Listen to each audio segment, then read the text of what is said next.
Hello guys, कैसे हो आप। आपका स्वागत है मेरे चैनल स्टडी बाय सीमा में। तो आज आपके लिए जो मैं टॉपिक लेके आई हूँ वो लेके आई हूँ औसत एवरेज अपनी कैसे निकाल सकते हैं। सिंपल सा क्वेश्चन है। जो बड़ी क्लासों में इस टॉपिक को माध्य बोला जाता है, लेकिन छोटी क्लासों में इस टॉपिक को औसत एवरेज बोला जाता है। बड़ी क्लास के बच्चों को ये टॉपिक अच्छी तरह आता होगा, क्योंकि जब उन्होंने माध्य कर लिया है तो ये जो सिंपल क्वेश्चन है वो आसानी से कर सकते हैं। लेकिन आज अपनी बात करेंगे जो बच्चों में बेसिक कंसेप्ट नहीं होता, कि क्लियर नहीं होता कि औसत अपने कैसे ज्ञात करते हैं, उनको आज अपने क्वेश्चन के बेस पे समझाएंगे कि अपने किसी भी संख्या का औसत है वो कैसे ज्ञात कर सकते हैं। एग्जाम में जिस टाइप के क्वेश्चन पूछे जाते हैं उन्हीं टाइप के क्वेश्चन है मैं यहाँ पे आज लेके आई हूँ, इसलिए वीडियो को पूरी वॉच करना। अगर वीडियो अच्छी लगे तो लाइक करना, इस वीडियो को अपने दोस्तों के साथ ज़्यादा से ज़्यादा शेयर करना। लेट्स स्टार्ट करते हैं। क्वेश्चन के बेस पे अपने यहाँ पे कवर करेंगे टॉपिक। पहला क्वेश्चन है, किन्हीं 11 संख्याओं का योग 132 है तो औसत ज्ञात करो।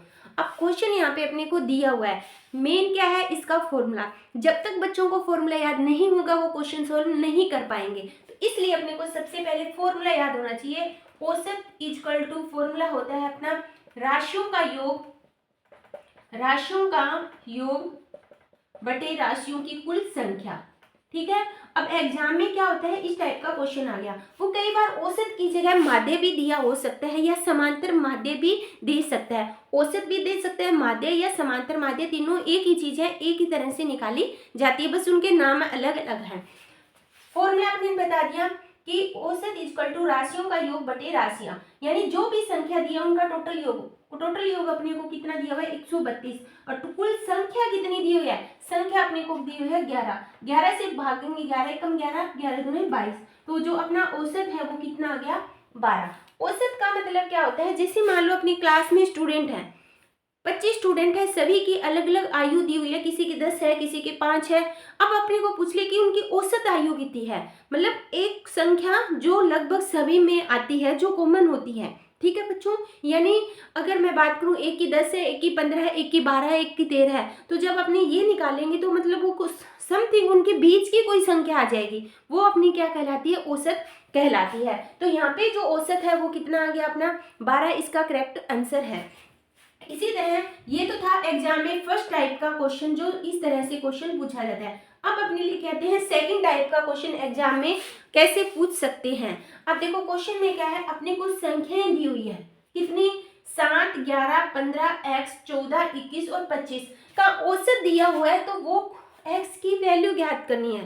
क्वेश्चन में क्या कहा है, अपने ने फॉर्मूला क्या लगाया था, सेम फॉर्मूला है, औसत बराबर कुल संख्याओं का योग बटे कुल संख्या। अब देखो औसत अपने को क्वेश्चन में कितना दिया हुआ है 15, जो चीज दी हुई है वहां पे मान रखेंगे, योग इन सभी संख्याओं का योग कैसे ज्ञात करोगे।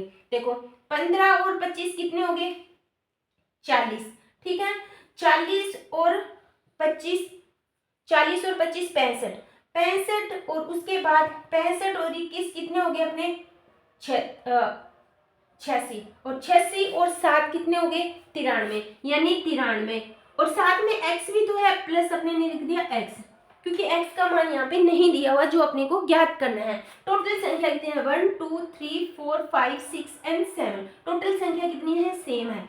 अब ये बटे में, तो इसको मैंने बटे में तिरछा गुना, इसको क्या 15 7 कितने होते हैं 105 equal to 93 plus x equal to, ये जो प्लस में इधर आके किस में हो जाएगा माइनस में, तो ये कितना हो गया 2 और हुई, यानी वो संख्या कितनी आ गई 12, यानी x की वैल्यू यहाँ पे कितनी आ चुकी है 12 x की वैल्यू है। जब अपने x का मान यहाँ पे रखोगे, इनका योग ज्ञात करोगे तो सेम संख्या। अब अपने करके देखते हैं, देखो 93 और प्लस 12 कितने हो गए, टोटल कितने हैं 7, 93 और 12 कितने हो गए 105 बटे कितने हुए 7, 7 एकम 7, 7 5 35, औसत कितना आ गया, औसत आ गया अपना 15। यानी अपने आंसर का भी जो क्वेश्चन है उसका आंसर अपने खुद भी चेक कर सकते हैं कि अपने ने आंसर सही किया है या गलत किया है। तो आई होप आपको वीडियो अच्छी लगी होगी। वीडियो अच्छी लगी तो लाइक करना, इस वीडियो को ज़्यादा से ज़्यादा शेयर करना। थैंक यू बच्चों।